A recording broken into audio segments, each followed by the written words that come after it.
All right, how's it going? It's Friday.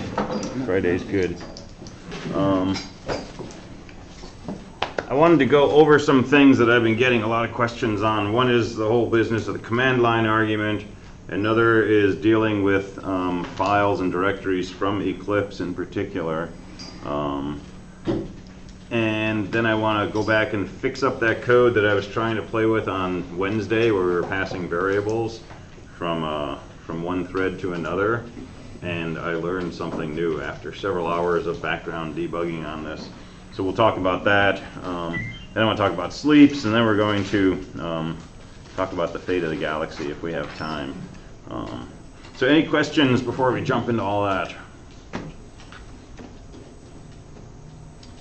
Yeah. When we ask let's say we ask the first subject and we say, okay, is this your subject? And you say no, and then you say, what is it? And they tell you. But if you say what is it and what the question, are we letting the user to decide what their answer for the question they did, like yes or no questions? Or no? Yeah, so you get down, you say, okay, you're thinking of a rock, and the person says no. Okay, so you say, what were you thinking of? I was thinking of a white elephant. Okay, so then you say, give me a question for which yes is a white elephant and no would be a rock.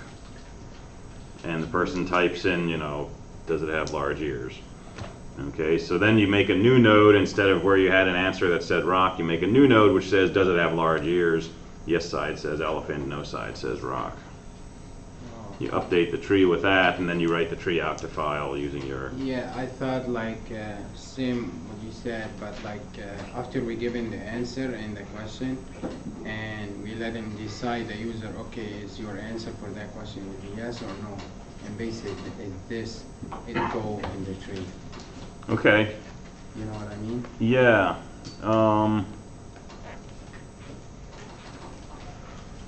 I'd rather you direct the user to say, give me a question for which yes is this and no is that, rather than having them give you a question and then say, is this yes or no for a rock, right? Just because I'm going to be playing this 60 times, times however many tests I do, and it sounds simple, but it really slows me down if I have to read directions carefully and change what I'm doing. So I want a standardized user experience because I'm lazy.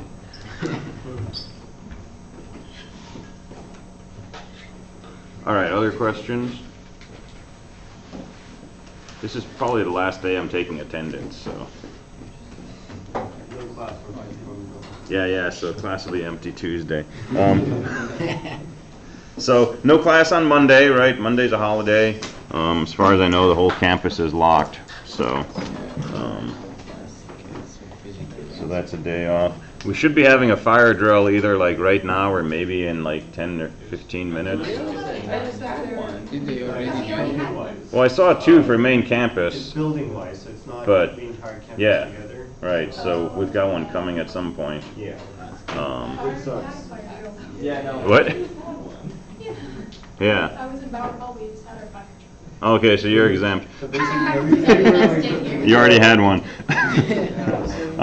And I think we're supposed to meet in the area on the grass outside there, if this goes down. Every building has its own assembly point now. And ours used to be in the parking lot, which is crazy because it's like that's where the fire trucks are going, right? So, but we just stand around the middle of the parking lot and like hang out. So yeah, we're in the front of the building now. Whoever Okay. designed these assembly points was not thinking straight. No? Nope. Yeah, don't get me started on. All right, so let's just revisit command line arguments.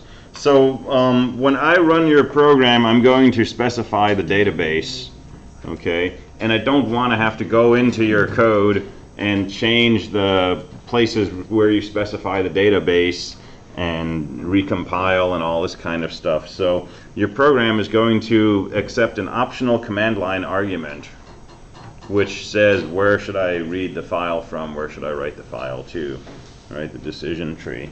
So let's make a quick project. So PA4.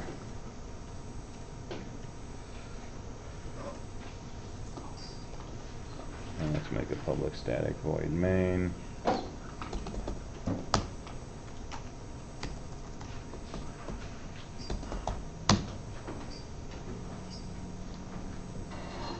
All right, so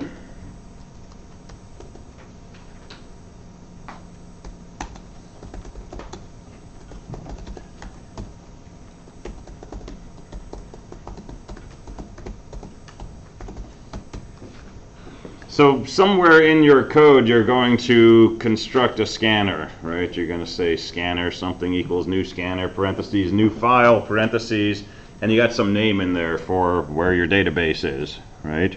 So if you want to be able to handle a command line argument, it's pretty straightforward. So let me set up the rest of this.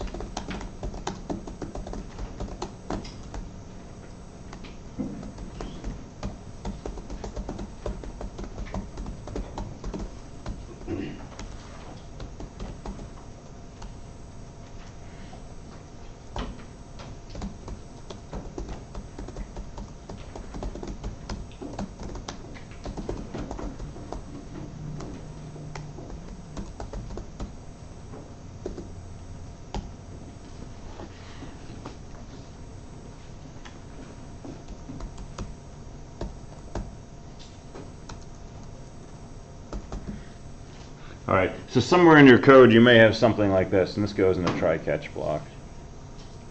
Boom, there we go.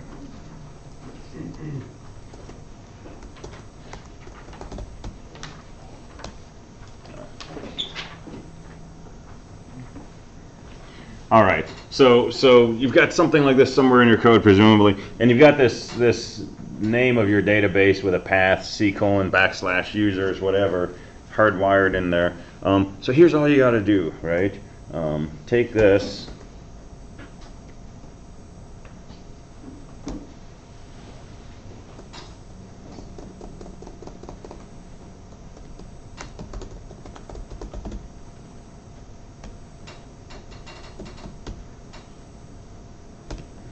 and stick that thing into a file name variable, right? Just a string, and in your scanner, just construct your file object off of that variable. Okay, so we haven't changed anything about your program yet. But now you can do something like the following.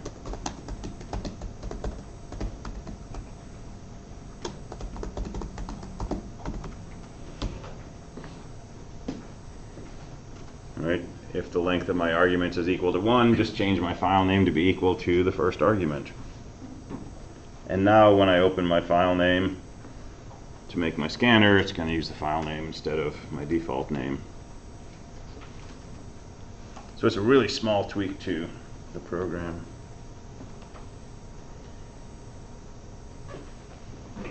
Does that make sense?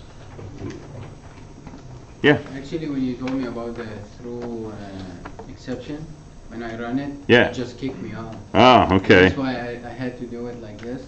Try catch. Yeah. Make me, like, even if you don't have anything and you run the program, Yeah. it's still okay. Okay, cool.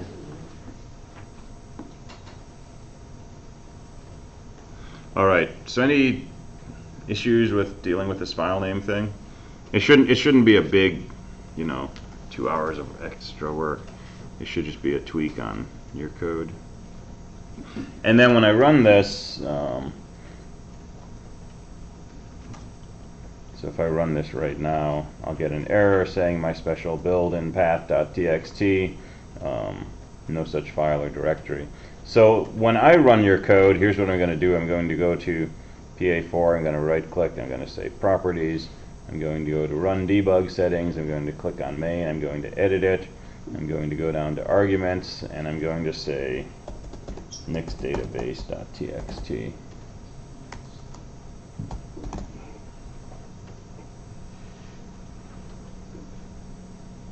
And now when I run your code, it's going to try to open mixeddatabase.txt. And that's the whole point of it.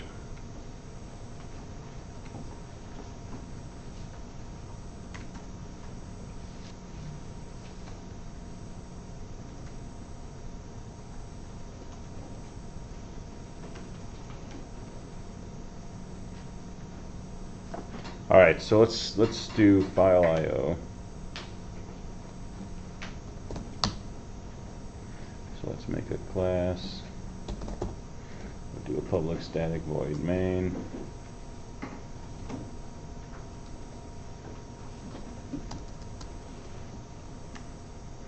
So let's do input.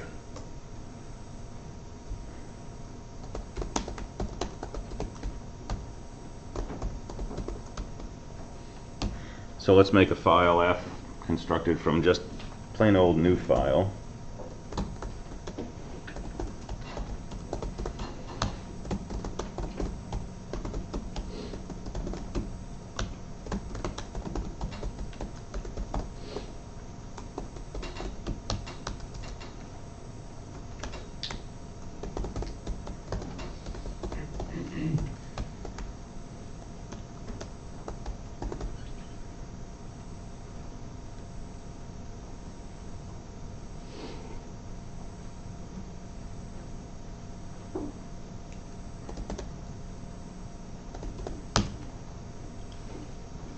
Now let's pull up the documentation on the file class.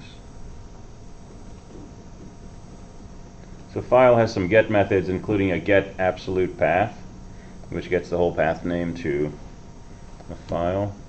So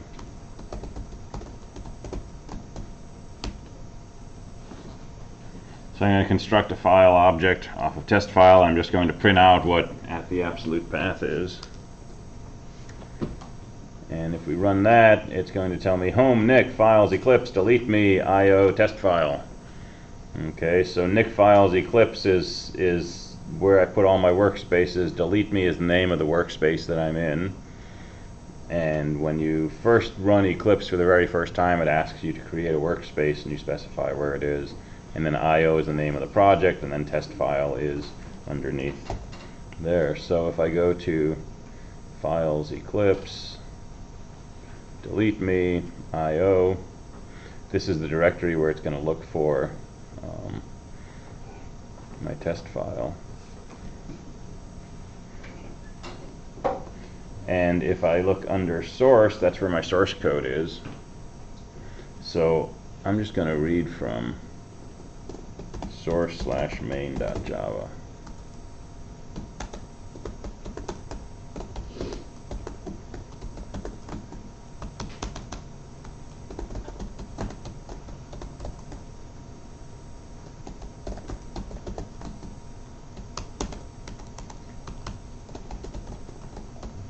And I'm going to construct a scanner object.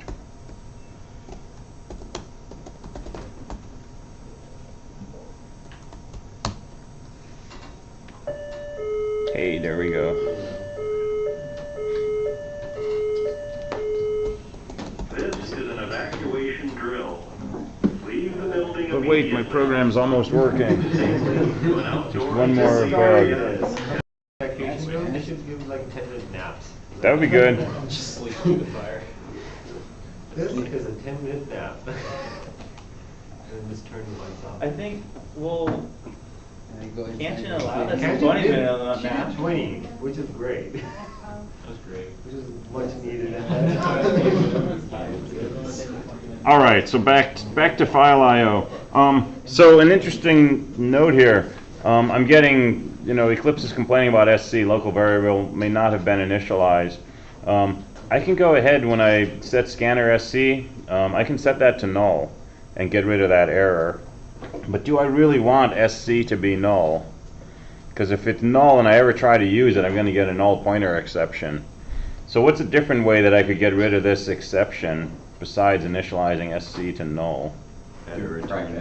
Yeah, so in my catch block, which is where SC doesn't have a value because it failed when it was trying to assign it, I can throw in a return, which is really what I want to do, right? If I don't open the scanner, I don't want to continue with this code.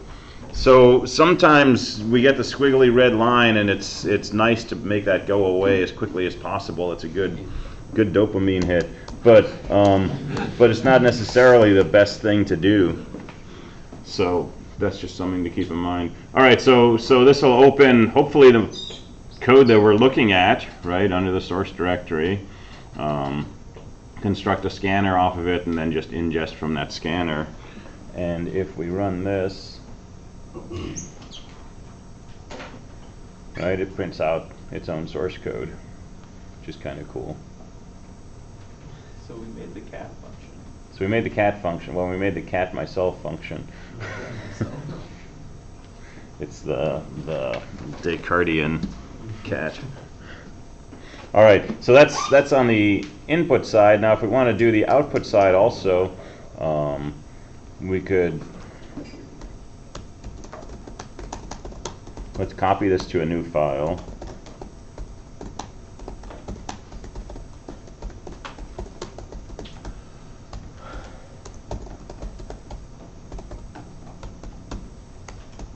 So let's construct a file object on new file and create a print writer from that.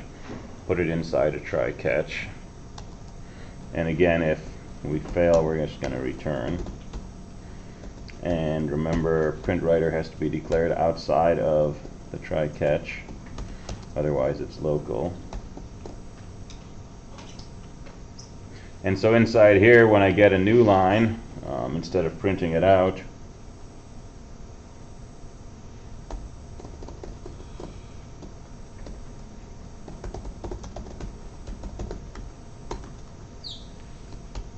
I'm just going to save it in a string variable, and then I'm going to say print writer dot print line next line, and then at the end I'll close my print writer. And so if I look in my default directory, which is right under IO, I've got two directories, bin and source.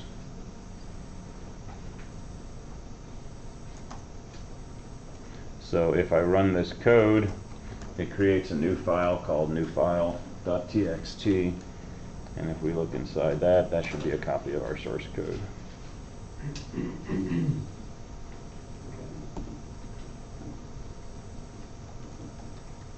So any questions on that? Yeah? In the try catch with the print writer, it's catching a file not found exception. Mm-hmm. The print writer is making a new file, right? Yeah.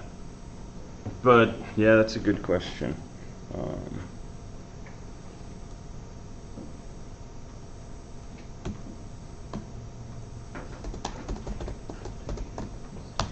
Some of these exceptions are kind of seem a little funny in their names.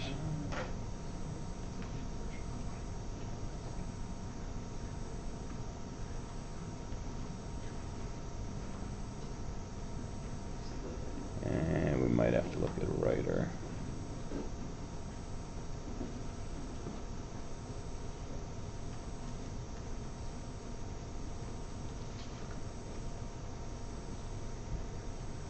So file not found exception. When a file with a specified path name does not exist, it will also be thrown by these constructors if the file does exist but for some reason is inaccessible. For example, when an attempt is made to open a read-only file for writing. So I think that catches the case where it already exists and is protected, or you're trying to open in a protected directory, and it just throws the same error.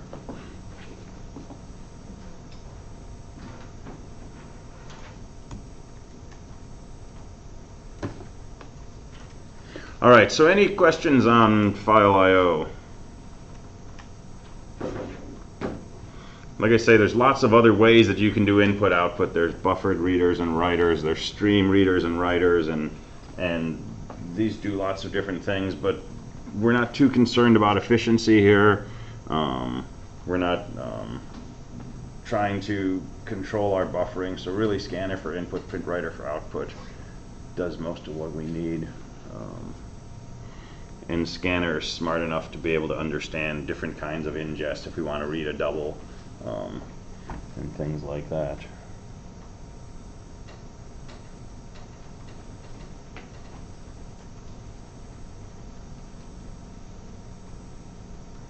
All right, so let me go back to something we were playing with.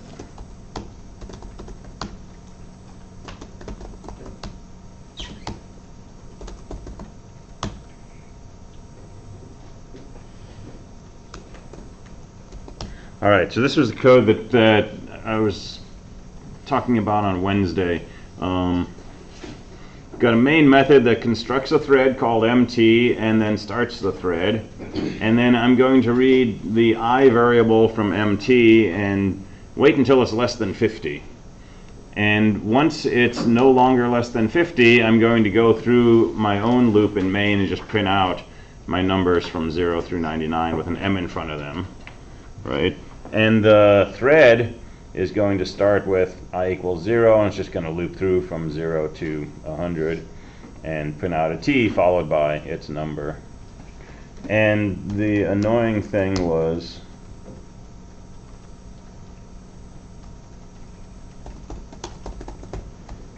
not that. The annoying thing was that when I run this, the thread starts, runs, finishes, but the main program never kicks in, right? And I tried a few times to act like I knew what was going on Wednesday, but I didn't, and I never got this to work. So I went back to this like multiple times over most of Wednesday afternoon and evening, and put in all kinds of prints and debugs, and you know, if I put in a single print statement up here, the code starts to work. And if I put in a sleep of 100 milliseconds, it works. If I put in a sleep of 10 nanoseconds, it doesn't work.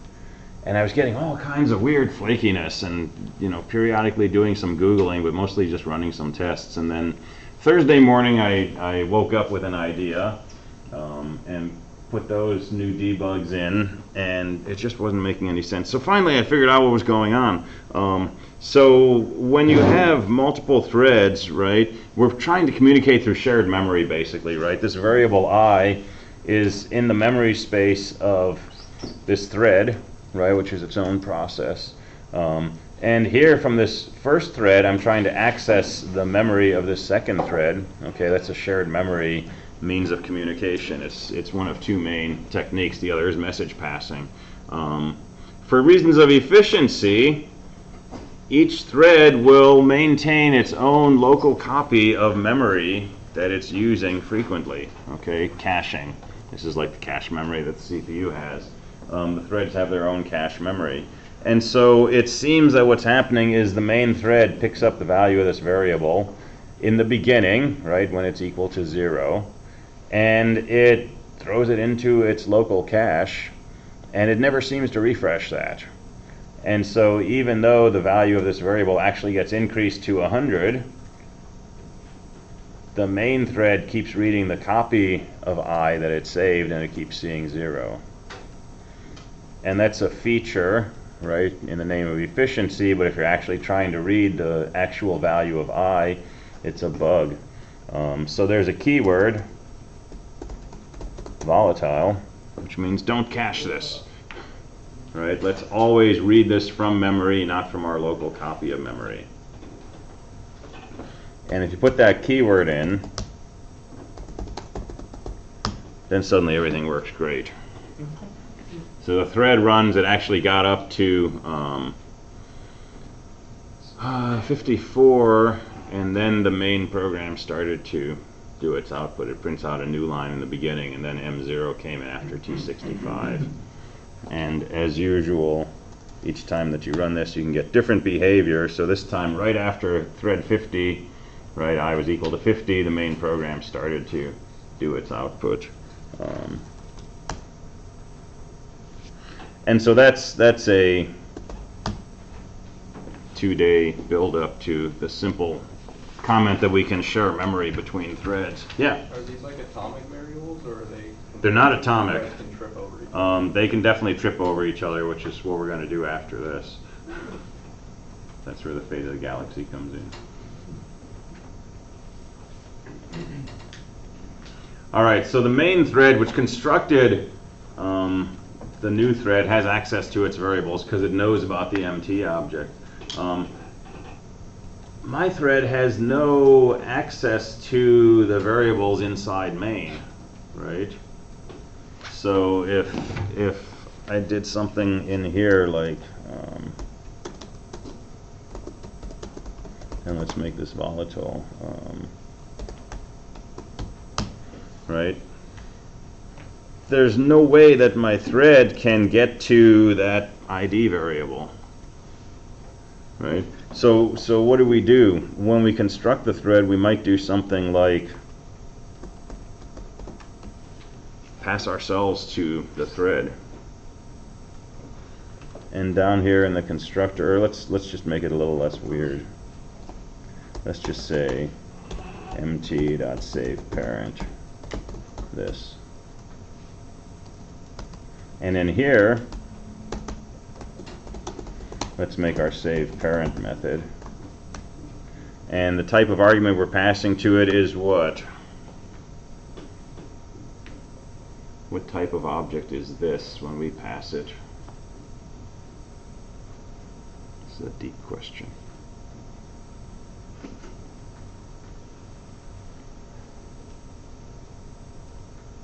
You're in a static method. We're in a static. You're right. We're in a static method. I think we can still pass this.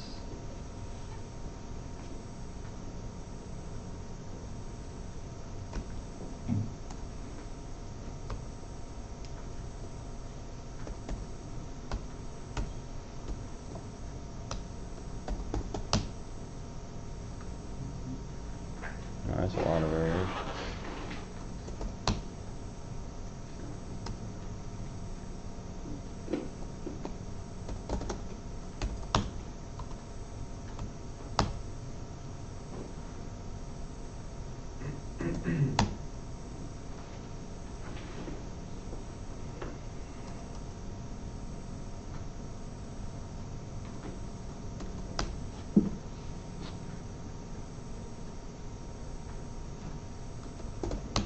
Doing one of those goofy things where I'm like not inside the right place I should be.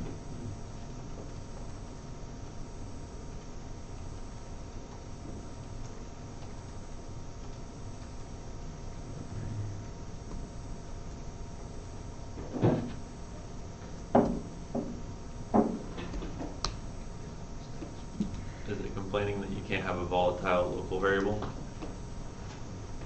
Maybe. Maybe you can't declare something public inside your method.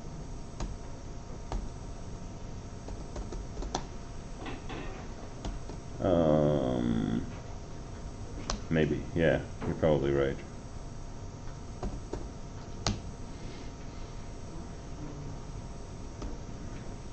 Okay.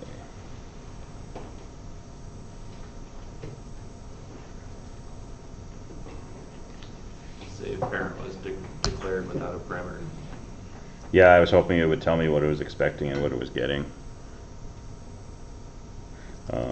Okay, so this may not work inside static main.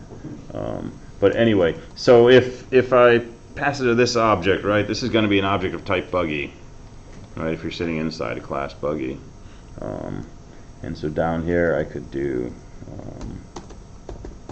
buggy save parent.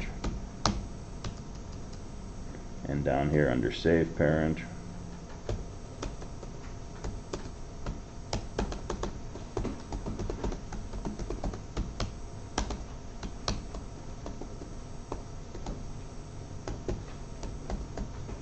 and I could make an argument of type buggy parent. Alright, so when I construct the thread, after constructing it, I can pass my identity to the save parent method. The save parent will take that object of type buggy and it'll save it in a local variable. And then inside here, I could do something with save parent dot, for example, ID, and get to this variable up here.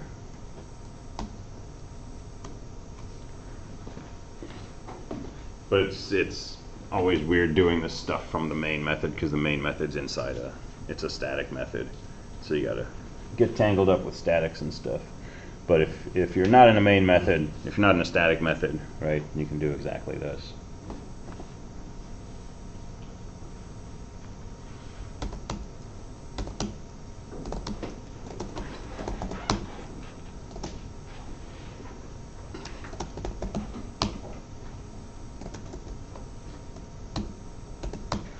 All right, we got 10 minutes. Let's see if we can do this.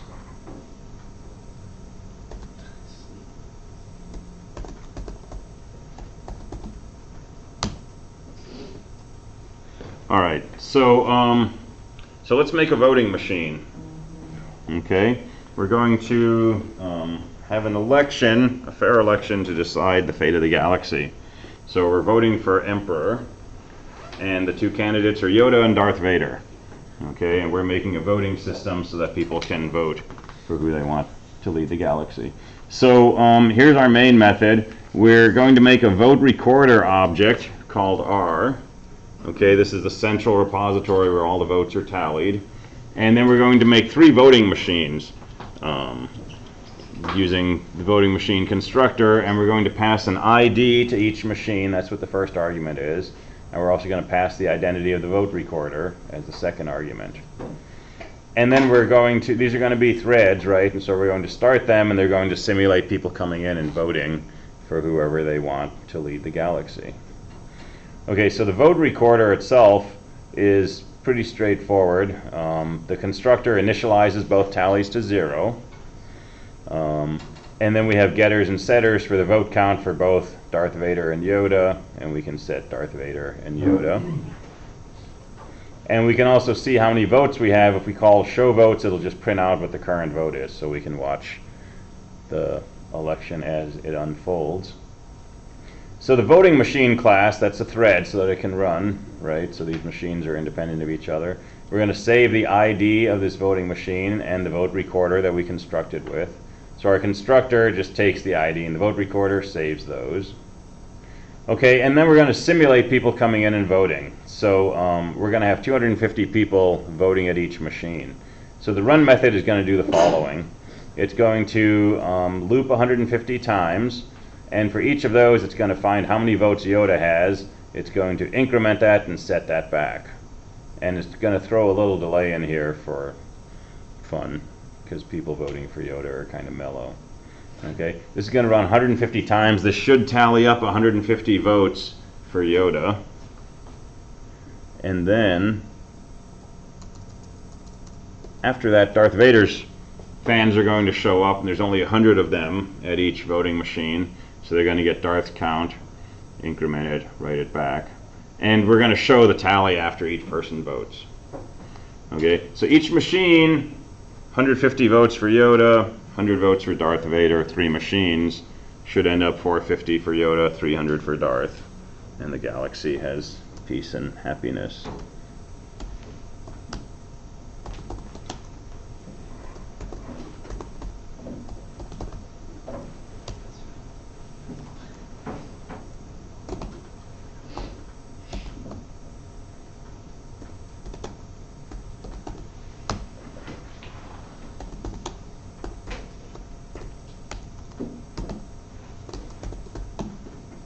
All right, you ready? All right, let's go. Darth Vader wins. Bummer.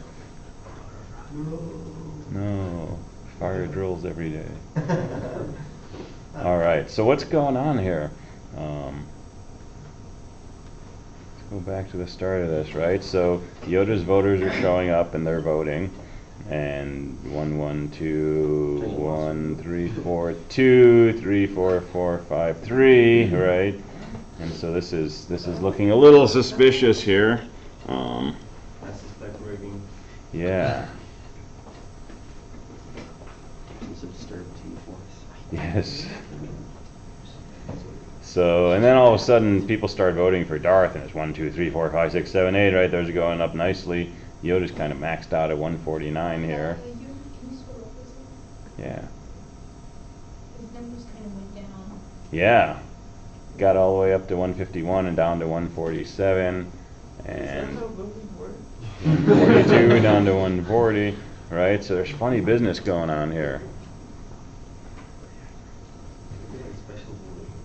Galaxy voting is different than Democratic voting. There are different rules there. And that's just kind of how our system works, right?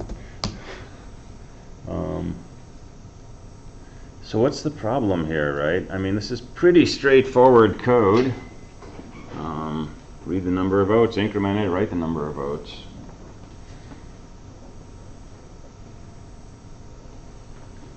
And if we only had one thread,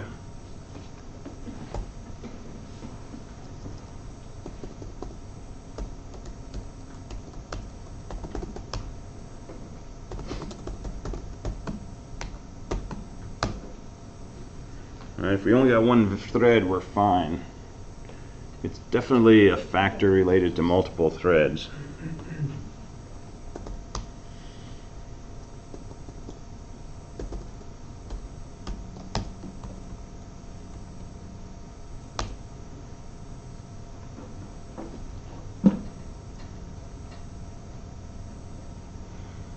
So anybody know? We've talked about this briefly before.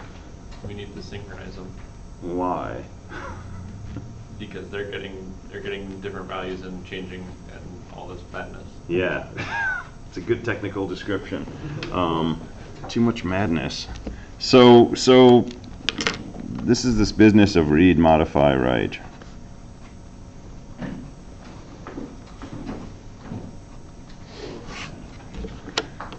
Right, so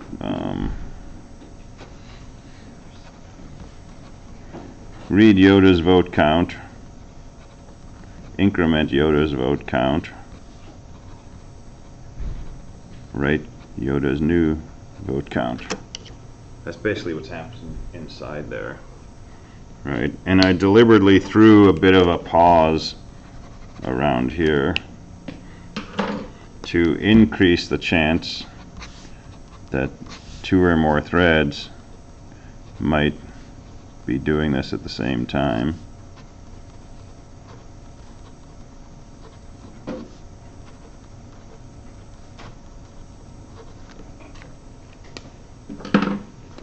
Alright, so Yoda is equal to 10 votes so far. And now this thread is trying to add a vote for Yoda. So it reads temp, so temp equals 10. Temp equals 10 plus 1, temp equals 11. And at the same time, thread 2 reads the current value of Yoda, sets its copy of temp to 10, sets its copy of temp equal to 11. And now this says write Yoda equal to temp, so Yoda is equal to 11. And now this thread 2 says set Yoda equal to temp, and it sets Yoda equal to 11. And Yoda is equal to 11, even though we had two processes trying to increment it. So is there a way to like lock the variable until we're done with it? There is, and that's exactly what we need to do.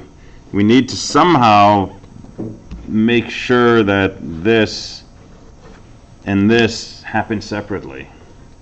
And so one way to do this is to put a lock on this variable Yoda and say, I'm about to monkey with this, nobody else touch it. All right? And if this thread is already running this code and it's doing the same locking, it'll say, you can't have Yoda yet, I'm using it. All right? If thread 2 is not running this section yet, the system will say, okay, you've got a lock on Yoda. And then if thread 2 starts trying to execute this, it'll say, you have to wait, because someone has that variable locked. And we can synchronize by locking either objects, or we can lock entire sections of code. And we can say only one thread is allowed to execute this section of code at a time, and nobody else is.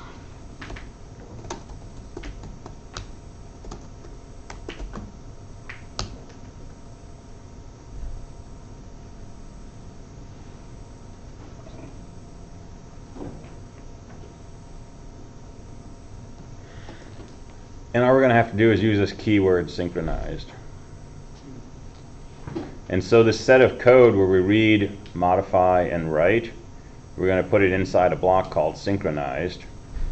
And then if another thread tries to run the same block of code, well, one block is already started, it'll be forced to wait until this block finishes.